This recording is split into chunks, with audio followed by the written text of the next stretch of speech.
السلام علیکم آپ دیکھ رہے ہیں لیڈرشپ گپ شپ اور میں ہوں ادریس الرحمان۔ آج ہے 12 جون 2022 اور دن ہے اتوار۔ آج میں آپ سے جس موضوع پہ بات کرنا چاہ رہا ہوں بڑا ہے، آج کل ایک کامنلی ہمارے ہاں ایک ٹرمنالوجی استعمال ہو رہی ہے، نیوٹرل۔ تو میں نے سوچا کہ کیوں نہ آپ سے اس موضوع پہ بات کر لی جائے کہ جی یہ نیوٹرل کیا ہوتا ہے، نیوٹرل کون ہوتے ہیں، اور نیوٹرل کی کتنی قسمیں ہوتی ہیں، کیا نیوٹرل ہونا چاہیے، اگر نیوٹرل ہونے کا نقصان کیا ہے اور نیوٹرل ہونے میں فوائد کیا ہیں۔ تو شروع کرتے ہیں آج کا ویلاگ۔ تو نیوٹرل اب بیسیکلی کا مطلب یہ ہے کہ غیر جانبدار ہونا، مطلب کسی سائڈ پہ کسی فریق کے ساتھ نہ ہونا، لا تعلق ہونا، بے حس ہونا، اور مطلب کسی بھی سچویشن میں کوئی تنازع ہے تو کسی بھی فریق کی نہ مدد کرنا نہ اس کی مخالفت کرنا۔ نیوٹرل کا استعمال جو ہے وہ سائنٹیفک لیول پر بھی استعمال ہو رہا ہے، اور جو ہے اس کو عام فہم زندگی میں بھی استعمال ہوتا ہے، کلرز میں بھی نیوٹرل کا لفظ استعمال ہوتا ہے۔ تو سائنسی طور پہ ہم دیکھتے ہیں کہ نیوٹرل کہاں استعمال ہوتا ہے۔ اگر ہم کریں فزکس کی، تو فزکس میں نیوٹرل سے مراد وہ ایک ایسا پارٹیکل ہوتا ہے جس پہ کسی قسم کا چارج نہیں ہوتا۔ اگر ہم کیمسٹری میں نیوٹرل کو دیکھیں تو نیوٹرل کیمسٹری میں جو استعمال ہوتا ہے کہ ایسی چیز کے بارے میں نہ جو ایسڈ ہو نہ الکلی ہو۔ الیکٹرک سسٹم یا الیکٹرک وائر میں بھی نیوٹرل کا لفظ استعمال ہوتا ہے۔ نیوٹرل ایک ایسی تار کو کہتے ہیں جس میں سے کرنٹ واپسی آتا ہے اور اس کے بغیر سرکٹ مکمل نہیں ہوتا، یعنی ایک ہاٹ وائر ہوتی ہے اور ایک نیوٹرل وائر ہوتی ہے۔ نیوٹرل کا استعمال جو ہے آٹو موبائل میں بھی ہے۔ جب ہم یہ کہتے ہیں کہ گاڑی نیوٹرل ہے تو اس کا مطلب یہ ہے کہ گیئر جو ہے وہ انجن کے ساتھ کنیکٹڈ نہیں ہے۔ خاص طور پہ پیل کلر یا گرے جو شیڈز ہیں ان کو بھی ایک حد تک نیوٹرل کہا جاتا ہے، یا کوئی ایسا جس کا کوئی کلر نہ ہو ہم اسے نیوٹرل کہتے ہیں۔ کرکٹ میں بھی نیوٹرل کی اصطلاح استعمال ہوتی ہے، یعنی کرکٹ میں اگر امپائر جو ہے وہ دونوں ٹیموں میں سے یعنی دونوں ٹیموں کے ملک سے اس کا تعلق نہ ہو، وہ کسی تیسرے ملک سے ہو تو اسے نیوٹرل امپائر کہیں گے۔ اسی طرح نیوٹرل وینیو ہے اس کرکٹ میں مشتمل ہے، اور مطلب ایسی جگہ جس کا دونوں ٹیموں کی سے مطلب کہ ملک سے کوئی تعلق نہ ہو، یعنی کوئی تیسرا جگہ ہو یا تیسرا ملک ہو۔ اگر کوئی مطلب کسی چیز کی کوئی خوبی یا اس میں کوئی ایسی کوالٹی نہ ہو، بلکہ وہ بیلنس ہی ہو پازیٹیو اور نیگیٹو کا، تو اس کو بھی نیوٹرل ہی کہا جاتا ہے۔ ملک بھی نیوٹرل ہوتے ہیں، یعنی اس سینس میں کہ وہ دوسرے ممالک کے ساتھ تعلقات میں مطلب ایک درمیانہ رستہ اختیار کرتے ہیں، نہ کسی کی مخالفت کرتے ہیں نہ کسی کی حمایت کرتے ہیں۔ نیوٹرل ملکوں میں سوئٹزرلینڈ جو ہے نا بڑا مشہور ہے۔ سوئٹزرلینڈ اسی نیوٹرلٹی کی وجہ سے امریکہ کے بعد اقوام متحدہ کا سیکنڈ ہیڈ کوارٹر بھی ہے۔ مطلب ایسا ایکسپریشن جس میں کسی قسم کا کوئی تاثر نہ ہو، اس تاثر کو بھی ہم کہہ سکتے ہیں کہ یہ نیوٹرل تاثر ہے، یا وہ جو آواز بولنے والے کی آواز ہے اس کے بارے میں بھی ہم یہ کہہ سکتے ہیں کہ نیوٹرل وائس ہے۔ اگر دو ملکوں کے درمیان کوئی تنازع ہو رہا ہے یا دو لوگوں کے درمیان تنازع ہو رہا ہے، وہ کوئی تیسرا فریق نہ ان کی حمایت کرتا ہے نہ مخالفت کرتا ہے، تو اس ملک کو یا اس فرد کو نیوٹرل کہا جائے گا۔ نیوٹرل کے مطلب ہم نے اب یہ کافی سارے باتیں دیکھیں۔ اگر ہم الیکٹریسٹی کی بات کریں تو نیوٹرل وائر کا ہونا ضروری ہے۔ اگر نیوٹرل وائر نہیں ہوگی تو پھر بجلی بھی نہیں ہوگی، ویسے بھی ہمارے یہاں آج کی بجلی نہیں ہوتی۔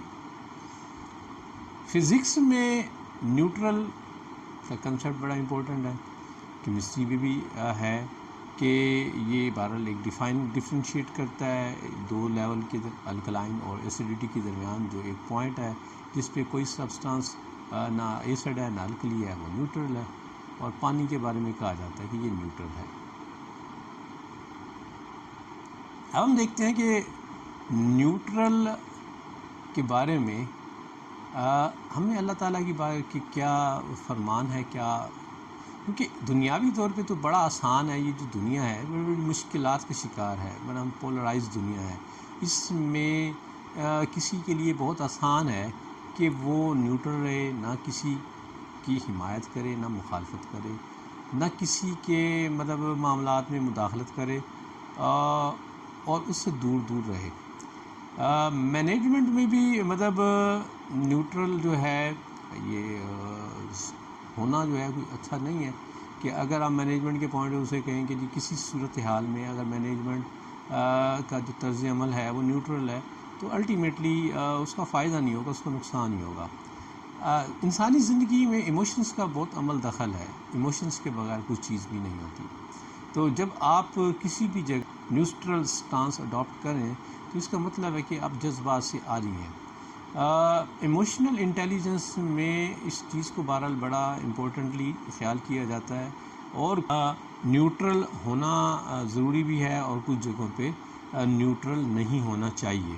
مثلا اگر کوئی ایسی سچویشن ہے جس میں ایموشن سے ریلیٹڈ کچھ ایلیمنٹس ہیں اور کچھ کنفلکٹس ہیں اور وہاں میڈیٹر ہے، تو اس میڈیٹر کو جو ہے دونوں فریقین کی سنتے ہوئے ایک امپارشلٹی کا ایک تھوڑا سا تاثر تو دینا پڑے گا۔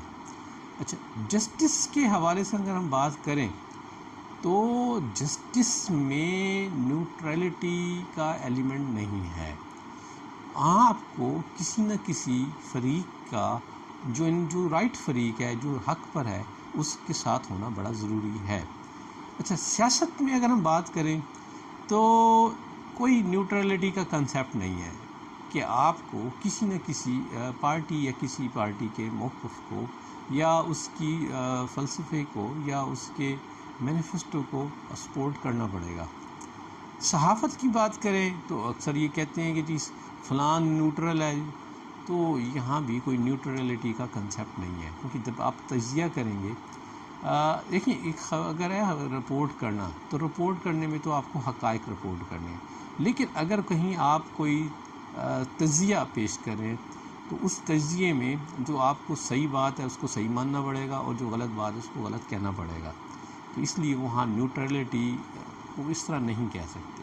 تو جب ظاہر ہے آپ جس چیز کو صحیح کہیں گے تو آپ اس کی حمایت کریں گے، اور جس چیز کو برا کریں تو آپ اس کی نفی کریں۔ اس کا مطلب ہے کہ آپ اس فریق کی مخالفت کر رہے ہیں نا، وہ آپ کو اپنے اگینسٹ سمجھے گا کہ آپ مخالفت کر رہے ہیں۔ تو اس لیے صحافت میں نیوٹرلٹی کا کوئی کنسیپٹ نہیں ہے۔ فی زمانہ بڑا آسان لگتا ہے کہ جی کسی کے پھڈے میں ٹانگ کیا اڑانی چاہیے، اور اگر کسی کے ساتھ کوئی برا ہو رہا ہے تو اس میں ہمیں تو کچھ نہیں ہو رہا، اس لیے اگر ہم اس میں کودیں گے تو ہمارا اس میں نقصان ہونے کا امکان ہے۔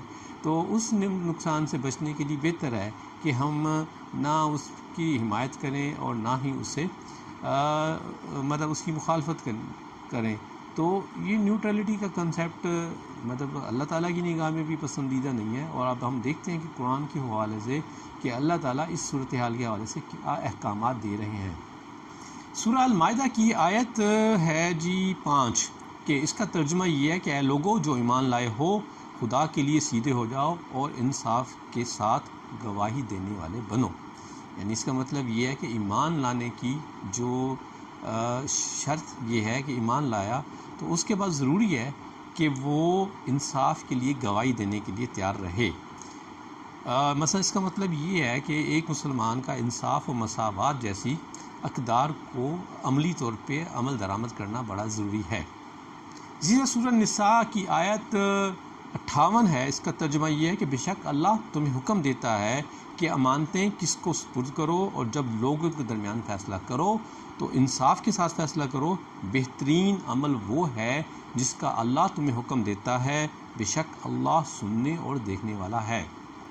اسی طرح سورہ نساء کی آیت 135 کا ترجمہ ہے، اے ایمان والو انصاف پر ثابت قدم رہو، اللہ کے لیے گواہ بنو، خواہ وہ تمہارے والدین اور یا رشتہ داروں کے خلاف ہو، کوئی امیر یا غریب اس میں نہیں، اللہ دونوں کا زیادہ حقدار ہے۔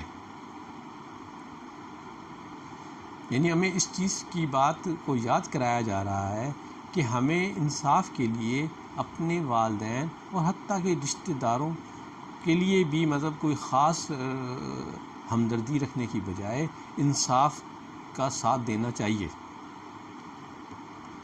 اسی طرح سورہ نحل کی آیت 90 کا ترجمہ ہے کہ اللہ عدل اور انصاف کا حکم دیتا ہے۔ اسی طرح سورہ حامیم سجدہ کی آیت 34 ہے، اس کا ترجمہ ہے یہ ہے کہ نیکی اور بدی جو ہے یہ برابر نہیں ہو سکتی، تم بدی کو نیکی سے دفع کرو جو بہترین ہے، تم دیکھو گے کہ تمہارے ساتھ جس کی عداوت پڑی ہوئی ہوتی وہ جگری دوست بن جائے گا۔ یعنی اس آیت میں اللہ تعالیٰ یہ فرما رہے ہیں کہ نیکی اور بدی کو آپ برابر نہیں کر سکتے، اور نیکی کو بدی سے جدا کرو جو کہ بہتر ہے، اور اگر ایسا کرنے میں جو تمہارا مخالف بھی ہوگا وہ تمہارا دوست بن جائے گا۔ تو یعنی انصاف کے حوالے سے جو یا دنیا داری کے تقاضے میں جو نیوٹرلٹی ہے وہ آپ کو جو ہے ایک تو مطلب انصاف کی رکاوٹ کا باعث بن سکتی ہے، اور دوسری مطلب ظالم کو سپورٹ کرنے کا سبب بھی بن سکتی ہے۔ تو یہ آج کا ویلاگ تھا، اس میں میں نے آپ سے نیوٹرلٹی کے بارے میں دنیاوی حوالے سے اور اللہ تعالیٰ کے احکامات کے بارے میں کچھ انسائٹ تھا میں نے آپ سے شیئر کیا۔ امید ہے آپ کو پسند آئے گا۔ خوش رہیں، آباد رہیں۔ السلام علیکم۔